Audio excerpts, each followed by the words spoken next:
కృష్ణం వందే జగద్గురం. శ్రీకృష్ణ పరమాత్మ భగవద్గీతలో అర్జునునికి ఉపదేశించిన సందేశాలు మనకు అనుసరణీయాలు.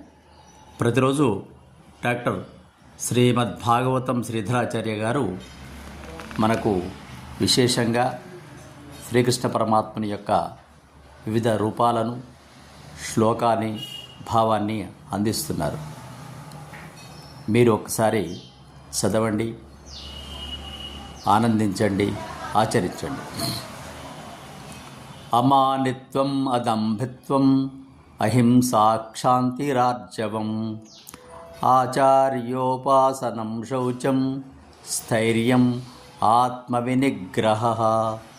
ఓ మానవ, తన గొప్పతనం వల్ల గర్వం లేకుండుట, ఏ ప్రాణికి కష్టం కలిగించకుండుట, క్షమ, సరళత్వము, శ్రద్ధతో చేయు గురుసేవ, బాహ్య అంతరముల శుచిత్వము, అంతఃకరణలో స్థిరత్వము, మనస్సు ఇంద్రియములతో కూడిన శరీర నిగ్రహం కలిగి ఉండాలని ఈ శ్లోకంలో తెలిపారు. బాహ్య శుభ్రత, ఆంతర్య శుభ్రత, ఇతరుల ప్రాణుల మీద దయా, కరుణ ఇవన్నీ గనక ఉన్నట్లయితే ఆ మానవుని యొక్క జీవితము సరళంగా జరుగుతుంది. మనకు వచ్చినటువంటి వైభవాలన్నీ కూడా భగవంతుని ప్రసాదంగానే మనం భావించాలి తప్ప ఇది నా గొప్పతనం వల్ల వచ్చిందని గర్వం లేకుండా ఉండడం అనేది మనం నేర్చుకోవాల్సిన గుణం. మనకు వచ్చిన వైభవాలన్నీ కూడా ఆ పరమాత్ముని దయ వల్ల, కరుణ వల్ల, కటాక్షం వల్ల వచ్చినవే.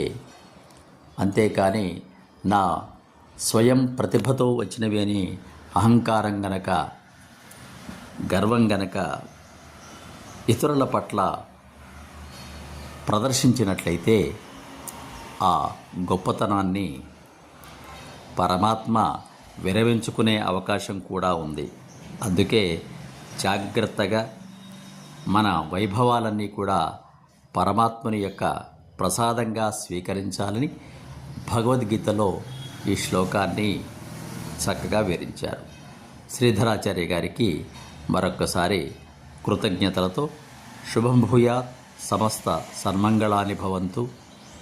ఆచార్య శ్రీ సూక్తి ఛానల్ సబ్స్క్రైబ్.